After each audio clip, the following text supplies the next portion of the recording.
মাত্র 18 বছর বয়সেই বাজিমাত করলেন তীরন্দাজ সাগর ইসলাম। ক্যারিয়ারের স্বপ্ন পূরণের পথে আরও এক ধাপ এগিয়ে গেলেন সাগর।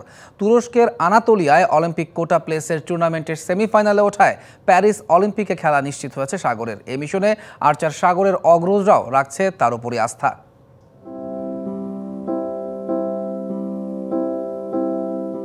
এই ছবিটার ভেতর লুকিয়ে আছে অনেক স্বপ্ন। তীরন্দাজ সাগর ইসলাম বাংলাদেশের দ্বিতীয় আর্চার হিসেবে অলিম্পিকে খেলার যোগ্যতা অর্জন করে দেশবাসীর আশা জাগিয়েছেন প্যারিসে পদক পাবার।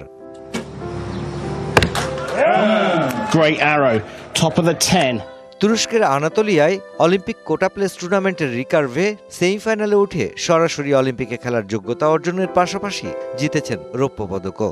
আর তাতে সাগরের স্বপ্ন হয়েছে আকাশসম।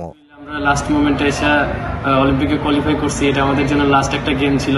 এখানে থেমে থাকা না, সামনে আমাদের অলিম্পিক গেমস আছে, সেখানে যেন আমরা ভালো করতে পারি। গলফার সিদ্দিকুর রহমান ও আর্চার রোমান সানার পর এই কৃতিত্ব গড়লেন সাগর।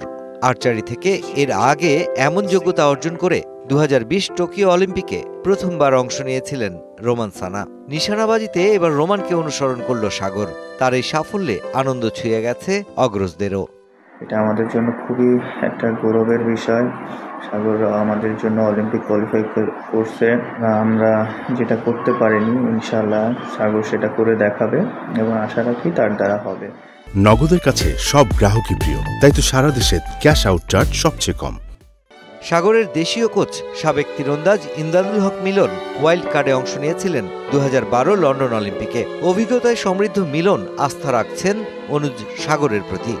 সাগর ইসলাম একজন ট্যালেন্টেড আর্চার, তার এই পারফরমেন্সের তুলনা হয় না। আমি কোচ হিসেবে অনেক আশাবাদী, ইনশাআল্লাহ সে আমাদের দেশের জন্য, আমাদের জন্য একটি ভালো রেজাল্ট আনতে পারবে। সাগরের এই অর্জনে যেমন দায়িত্ব বেড়েছে নিজের, তেমনি দায়িত্ব বেড়েছে আর্চারি ফেডারেশনেরও। প্যারিসে আসর বসার আগে তাই প্রশিক্ষণটাও হওয়া চাই অলিম্পিক মানেরই। নিশ্চয়ই সে সুবিধা পাবেন এই তীরন্দাজ। তার নিশানাবাজিতেই হাসবে লাল সবুজের বাংলাদেশ।